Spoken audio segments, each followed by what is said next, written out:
Yang terakhir ini, terserah Anda.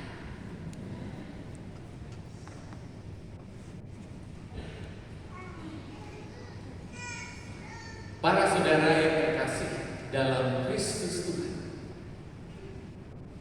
menarik kata pertama Yesus kepada dua orang murid Yohanes Pembaptis yang mengikutinya adalah, apa yang kamu cari? Langsung pertanyaan ini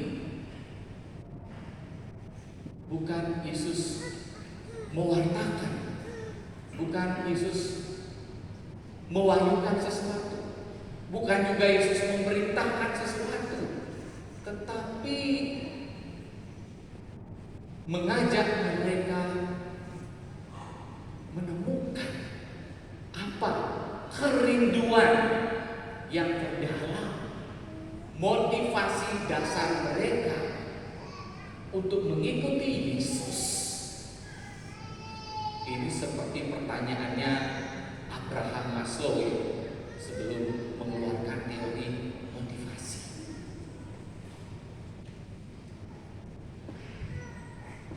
Pertanyaan ini begitu inspiratif bagi kita semua. Para saudara yang terkasih dalam Kristus Tuhan, menurut para ekseget, kurang lebih 44 kali Yesus mengeluarkan pertanyaan seperti ini dalam keseluruhan Injil Yohanes. Sehingga pertanyaan ini memiliki vibrasi khusus dan mewarnai keseluruhan Injil Yohanes. Dan pada bagian terakhir Injil Yohanes dalam kisah sengsara, dia bertanya pada orang yang mau menangkapnya di Getsemani, Pak, siapa yang saudara cari? Dengan versi yang berbeda. Para saudara yang terkasih dalam Kristus Tuhan, pertanyaan Yesus ini mengundang kita semua untuk berani mengatakan dengan jujur kerinduan terdalam kita, motivasi dasar kita hidup di dunia ini. Pertanyaan ini begitu penting. Mengapa? Karena dengan menyadari pertanyaan ini, dengan mengetahui kerinduan terdalam kita, motivasi dasar hidup kita dibawa untuk semakin mengenal kehendak Tuhan dan menangkap apa yang menjadi kehendak Tuhan dalam kehidupan kita manusia. Dan ini bukan perkara mudah. Para saudara yang terkasih dalam Kristus Tuhan, di tengah kehidupan, apalagi di era digital seperti sekarang ini, di mana hidup itu begitu enak, maka arah hidup kita bisa jadi banyak beloknya. Syukur nanti bisa tembus, tapi belok-belok terus masuk ini, sia.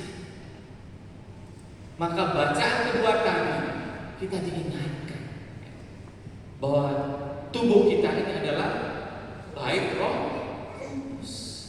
Tubuhnya apa? Tubuh kita itu apa? Maunya yang enak-enak. Sekarang panas-panas ini, kalau mati AC pasti kita ngeluh kan? Coba kalau kita makan, apakah hanya tape aja atau tempe dengan sayur? Gak ada daging gimana? Enak gak? Ngeluh daging kita. Ngeluh. Mintanya apa? Daging. Apalagi babi guling di Bali surganya enak memang. Karena orang yang makan babi patutnya pintar. Jadi ini. Dan juga tidak hanya daging, tubuh kita, mata kita. Mata kita maunya melihat yang gimana? Maunya melihat apa? Yang bening-bening kan? Yang glowing-glowing. Itu. Maka tubuh kita, mata kita bisa apa? Merusakkan tubuh kita sehingga tidak sesuai dengan tujuan. Ini maka Paulus kepada mereka mengingatkan kita. Tujuan kita apakah menyenangkan tubuh kita? Karena pada akhirnya tubuh kita gimana? Selalu hidup, selalu kita Bapak Ibu gagah ganteng. Seperti saya ini 2005 saya dihabiskan sih ganteng sekali. Katanya kayak Raffi Ahmad. Kalau sekarang sudah hancur, sudah buncit sana sini, rambutnya sudah cakep, cacat kepala, sudah kuman untuk masih ada rambut sudah berubah. Tidak bisa tubuh kita. Orang mengatakan kita suci umur kita 60-70 tahun jika 80 tahun jika hemat, 90 tahun jika sanggup, dan 100 tahun jika nekat. Tubuh kita akan mati. Maka jangan hidup untuk tubuh, tetapi tubuh untuk Tuhan. Memang tidak mudah. Dan bacaan pertama tadi mengingatkan kita bagaimana Tuhan memanggil Samuel menyangka dia dipanggil oleh Imam Eli 3 kali sampai. Tapi Imam Eli baca curiga, anak ini anak khusus, jangan sampai Tuhan yang memanggil dia. Maka dia mengatakan kepada Samuel, jika ada suara lagi katakan, Tuhan bersabdalah, hamba mendengarkan. Nah, apa artinya di sini? Jadi Samuel mendengarkan apa yang menjadi kehendak Tuhan dalam kehidupannya. Di sini kita diingatkan akan pencarian dari kerinduan terdalam, motivasi dasar hidup kita. Boleh apa saja, tetapi akhirnya apa? Setelah kita memikirkan, memperjuangkan kerinduan, motivasi dasar hidup kita, akhirnya kita harus apa? Bertelut dalam doa dan melihat di sana, mencoba mengenal apa yang menjadi kehendak Tuhan dan melaksanakan itu. Inilah prosesnya. Para saudara yang terkasih dalam Kristus Tuhan, memang tidak mudah mengungkapkan kerinduan terdalam kita dan mencapai kerinduan terdalam motivasi dasar kehidupan kita. Saya ingat seorang teman saya, dia adalah seorang dokter gigi terkenal. Dia lulus tamatan terbaik dari Universitas Negeri, kemudian menjadi dokter gigi, kemudian dia sangat laris, juga PNS, ya banyak uang. Tetapi rupanya dengan banyak uang, dia hidup yang bersenang-senang. Dia punya rumah, punya mobil mewah, hanya belum punya istri. Tapi ya dia sudah mengalami kita segala kesenangan dunia ini sudah alami. Tapi rasanya apa? Akhirnya dia memutuskan masuk seminar, sehingga mamanya tuh stres.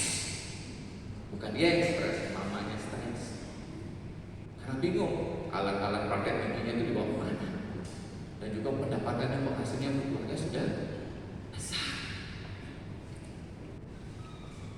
Tetapi rupa-rupanya dalam perjalanan hidupnya dia bahagia Dan walaupun masuk seminar itu sudah umur 40, waktu kami kuliah itu, saya itu masih waktu itu 19 tahun.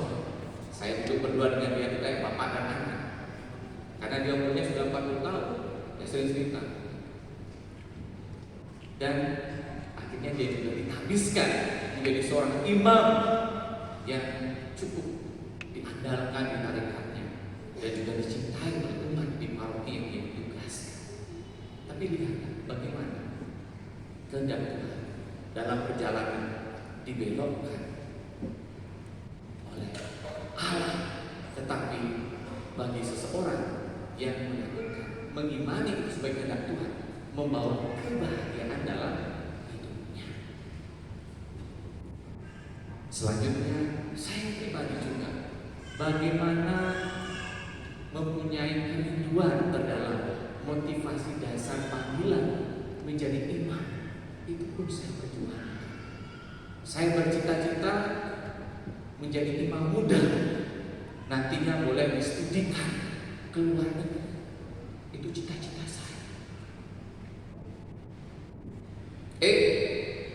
Sudah menjadi imam cukup lama. Saya ditabiskan 2005.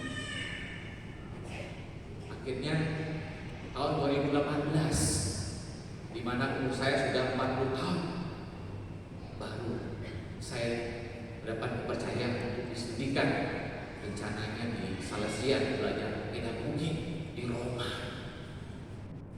Tapi waktu itu saya pikir-pikir, Tuhan, saya nanti studi jatahnya 3 tahun. Saya sudah S2 teologi. Saya juga sambil kerja saya sudah kuliah S2 pendidikan. Kalau saya ke Roma, nanti saya dapat master pedagogi sama-sama S2. Bagaimana ya? Dulu sih pinginnya belajar di luar negeri, tapi sekarang kalau akreditasi di Indonesia kok sama juga. Saya berbulan dalam doa. Saya coba tes. Akhirnya saya tembus di Universitas Negeri Malang, jenjang S3, dan saya ambil itu. Dan saya selesai doktoral saya 3 tahun. Nah, dari sini saya melihat ternyata mengungkapkan motivasi dasar saya, kerinduan saya itu tidak mudah, tetapi dalam proses di mana Tuhan melihat diri kita, menebak kita, sehingga yang terjadi bukan sebuah ambisi pribadi, tetapi apa yang menjadi rencana dan kehendak Tuhan untuk saya dan untuk setiap orang. Para saudara yang terkasih dalam Kristus Tuhan, hari ini firman Tuhan mengundang, mengajak kita untuk melihat kembali dan mensyukuri pengalaman-pengalaman di mana kerinduan kita yang sudah tercapai. Hari ini juga kita diundang untuk menyatakan apa kerinduan saya sekarang ini. Juga kita diajak untuk bertanya, bagaimana kita dapat mewujudkan kerinduan, motivasi dasar kehidupan kita di dunia ini. Mari kita belajar dari Santo Paulus. Kita belajar dari Samuel. Selain mengarahkan tujuan hidup kita bukan kepada ambisi dan kedagingan, tetapi mengarahkan tujuan kehidupan kita kepada kehendak Allah, seperti Samuel untuk berani mengatakan, ini aku Tuhan, bersandar hamba